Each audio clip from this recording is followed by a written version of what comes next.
Hi guys, మన ఛానల్లో story పెట్టి దాదాపు 2 మంత్స్ అవుతుంది. సో ఈ వీడియోకి పెద్దగా రీచ్ రాకపోవచ్చు. అందుకే వీలైనంత ఎక్కువగా ఈ వీడియోని లైక్ చేయండి. అప్పుడే మన ఛానల్కి రీచ్ పెరిగే అవకాశాలు ఉంటాయి. అండ్ స్టోరీ నచ్చితే మీ ఫ్రెండ్స్ అండ్ ఫ్యామిలీ కూడా షేర్ చేయండి. ఇక లేట్ చేయకుండా స్టోరీలోకి వెళ్ళిపోదాం.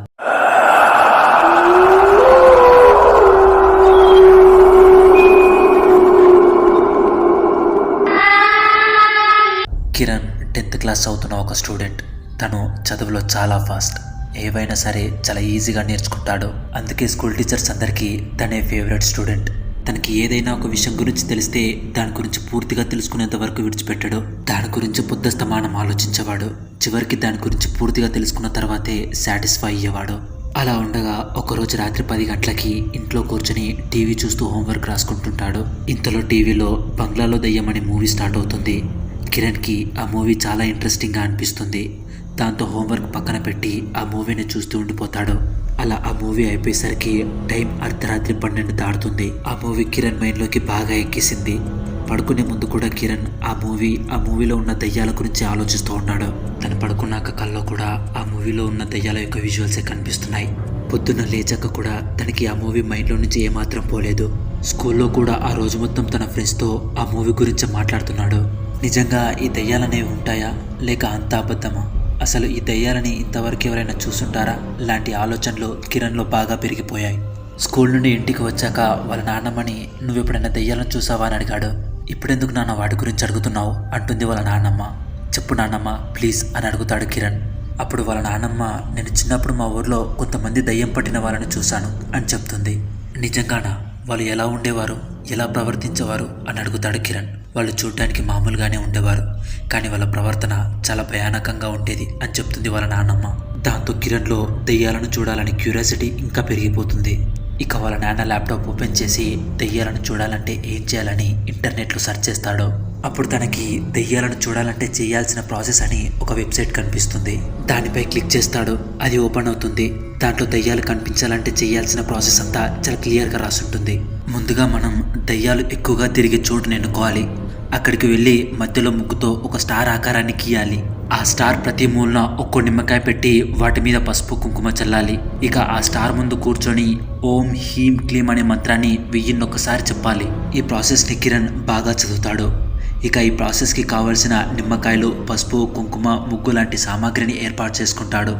ఆ తర్వాత దయ్యాలు ఎక్కువగా తిరిగే ప్లేస్ ఎన్నుకోవాలి కాబట్టి శ్మశానమే దానికి రైట్ ప్లేస్ అనుకుంటాడు. అలా ఒకరోజు అర్ధరాత్రి టార్చ్ లైట్ పట్టుకొని ఒక్కడే ఒంటరిగా శ్మశానానికి బయలుదేరతాడు. తిను వీధిలో వెళ్తుంటే పడుకున్న కుక్కలు కూడా లేచి తను చూసి మురుగుతూ ఉంటాయి. కానీ కిరణ్ ఏమాత్రం భయపడకుండా ఆ వీధిలోంచి వెళ్తూ ఊరు బయట ఉన్న శ్మశానానికి చేరుకుంటాడు. శ్మశానం ఎంట్రెన్స్లో 2 పెద్ద గేట్లుంటాయి. కిరణ్ ఆ గేట్స్ని ఓపెన్ చేసుకుని లోపలికి వెళ్తాడు. తను అలా లోపలికి వెళ్ళగానే దూరంగా నక్కలు ఊరలు వేయడం స్టార్ట్ చేస్తాయి. విపరీతమైన గాలి రావడం స్టార్ట్ అవుతుంది. అయినా కిరణ్ ఏమాత్రం చంకకుండా లోపలికి అలానే వెళ్తాడు. అక్కడ చితిలో కాలుతున్న 2 శవాలు కిరణ్కి కనిపిస్తాయి. కిరణ్ వాటిని ఏమాత్రం పట్టించుకోకుండా శ్మశానం మధ్యలోకి వెళ్ళి ఒక చోట కూర్చొని ముగ్గుతో స్టార్ బొమ్మని గీస్తాడు. దాంట్లో నిమ్మకాయలు పెట్టి వాటిపై పసుపు కుంకుమ చల్లి కళ్ళు మూసుకొని 1001 ఓం హీం క్లీం అనే మంత్రాన్ని చదువుతాడు. అది చదవగానే కిరణ్ చెవి దగ్గర ఎవరో గాలి పీల్చి వదిలిన సౌండ్ వినిపిస్తుంది. కిరణ్ ఉలిక్కిపడి వెనక్కి తిరిగి చూస్తాడు. కానీ ఎవరూ ఉండరు. ఎవరూ లేరలే అనుకొని ముందుకు తిరుగుతాడు. అప్పుడే దూరాన సమాధుల మధ్య ఎవరో నించొని తన వైపే చూస్తున్నట్టు కిరణ్కి కనిపిస్తుంది. కిరణ్ లేచి ఎవరు అని గట్టిగా పిలుస్తాడు. కానీ ఆ వ్యక్తి ఎలాంటి బదులు ఇవ్వకుండా నించొని కిరణ్ వైపే చూస్తూ ఉంటాడు. కిరణ్ మళ్ళీ గట్టిగా ఎవరక్కడ అని పిలుస్తాడు. కానీ తను మాత్రం కిరణ్కి ఎలాంటి బదులు ఇవ్వకుండా వెనక్కి తిరిగి నడుచుకుంటూ వెళ్తూ ఉంటాడు. కిరణ్ తన్ని ఫాలో అవుతూ తన వెంటే వెళ్తాడు. అలా ఆ వ్యక్తి నడుచుకుంటూ ఒక దట్టమైన పొదల్లోకి వెళ్తాడు. కిరణ్ ఫాస్ట్గా వెళ్ళి ఆ పొదల్లోకి వెళ్ళి చూస్తాడు. కానీ ఆ వ్యక్తి అక్కడ కనిపించాడు. సడన్గా పక్క నుండి ఎవరో ఏడుస్తున్న శబ్దం వినిపిస్తుంది. కిరణ్ ఆ ఏడుపు వినిపించిన సైడ్ తిరిగి చూస్తాడు. కొంత దూరాన ఎవరో అమ్మాయి తెల్ల చీర కట్టుకొని కూర్చొని ఉంటుంది. హలో, ఎవరు మీరు? ఈ శ్మశానంలో కూర్చొని ఏడుస్తున్నారేంటి అని అడుగుతాడు. కానీ తను మాత్రం ఎలాంటి రెస్పాన్స్ ఇవ్వకుండా ఏడుస్తూనే ఉంటుంది. హలో, మిమ్మల్ని ఇక్కడ కూర్చొని ఏడుస్తున్నారేంటి అని అడుగుతాడు కిరణ్. అయినా సరే తన నుండి ఎలాంటి రెస్పాన్స్ రాదు. ఏంటి ఏం మాట్లాడట్లేదు? ముందు నుంచి వెళ్ళి పిలుద్దాం అనుకుని ముందుకెళ్ళి హలో మిమ్మల్ని ఇందాక నుంచి పిలుస్తున్నా వినపడట్లేదా అంటాడు కిరణ్. అప్పుడు ఆ అమ్మాయి ఏడవడం ఆపేసి తన తలని స్లోగా పైకెత్తి కిరణ్ వైపు చూస్తుంది. తన మొహాన్ని చూసిన కిరణ్ ఒక్కసారిగా హడలిపోతాడు. కాళ్ళు చేతులు వణకడం స్టార్ట్ అవుతాయి. ఎందుకంటే తన మొహం కుళ్ళిపోయి అక్కడక్కడ రక్తం కారుతూ చాలా భయంకరంగా ఉంటుంది. అది చూసి కిరణ్ భయంతో ఆమెకి దూరంగా పరిగెడుతుంటాడు. అలా ఆ సమాధుల మధ్య పరిగెడుతుండగా హఠాత్తుగా భూమిలో నుంచి ఒక చెయ్యి వచ్చి కిరణ్ కాలిని బలంగా పట్టుకుంటుంది. కిరణ్ అరుస్తూ ఆ చెయ్యి నుండి విడిపించుకోవడానికి ట్రై చేస్తాడు.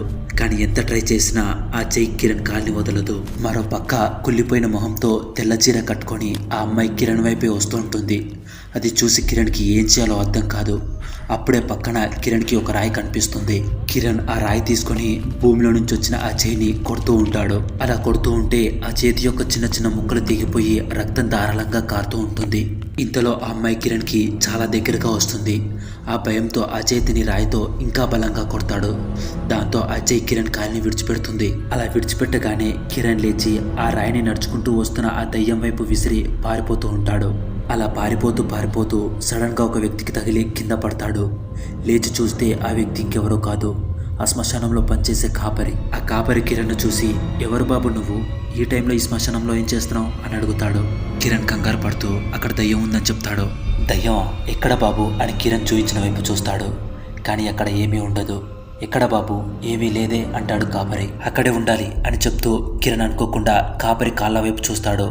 కాపరి కాళ్ళు వెనక్కి తిరిగి ఉంటాయి. అది చూసి కిరణ్ కాపరిని, మీ కాళ్ళంటి వెనక్కి తిరుగున్నాయి అంటాడు.